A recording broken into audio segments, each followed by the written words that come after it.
Hi, നമുക്ക് ആദ്യത്തെ question കിട്ടും.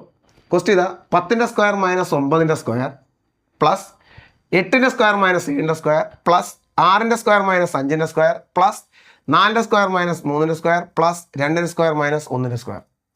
ഈ രീതി വന്നു കഴിഞ്ഞാൽ ആൻസർ പെട്ടെന്ന് എഴുതാം. ഇവിടുത്തെ വലിയ സംഖ്യ നിങ്ങളൊന്ന് നോക്കുക, ഏതാ 10. അങ്ങനെയാണെങ്കിൽ 10 ഇൻറ്റു അതിൻ്റെ 1 കൂട്ടി എഴുതാം, 11/2 ആയിരിക്കും ആൻസർ. ഈ 10 2 കിട്ടുമ്പോൾ നമുക്കറിയാം 5 വരും. 5 ഇൻറ്റു 11 55 വരും. ഓക്കെ, അങ്ങനെ നമുക്ക് രണ്ടാമത്തെ ക്വസ്റ്റ്യൻ നോക്കാം. 100ൻ്റെ സ്ക്വയർ മൈനസ് 99ൻ്റെ സ്ക്വയർ പ്ലസ് 98ൻ്റെ സ്ക്വയർ മൈനസ് 97ൻ്റെ സ്ക്വയർ പ്ലസ് എക്സെട്ര പ്ലസ് 2ൻ്റെ സ്ക്വയർ മൈനസ് 1ൻ്റെ സ്ക്വയർ. ഇങ്ങനെ വന്നാൽ ഇവിടുത്തെ ഏറ്റവും വലിയ സംഖ്യ അവസാനിക്കുന്ന ഇവിടെ 100. അങ്ങനെയാണെങ്കിൽ ഇതിൻ്റെ ആൻസർ എന്ത് വരും? 100 ഇൻറ്റു 100 1 കൂട്ടുക, 101/2 വരും. ഓക്കെ, 100 2 വെട്ടിയാൽ നമുക്ക് എല്ലാവർക്കും അറിയാം 50 ആണ്. 50 ഇൻറ്റു 101 5050 ആയിരിക്കും. 5050 ആയിരിക്കും. എങ്കിൽ മൂന്നാമത്തെ ക്വസ്റ്റ്യൻ നോക്കിയേ. 50ൻ്റെ സ്ക്വയർ മൈനസ് 49ൻ്റെ സ്ക്വയർ പ്ലസ് 48ൻ്റെ സ്ക്വയർ മൈനസ് 47ൻ്റെ square plus etcetera 2 square minus 1 square സമൻ ഡാഷ്.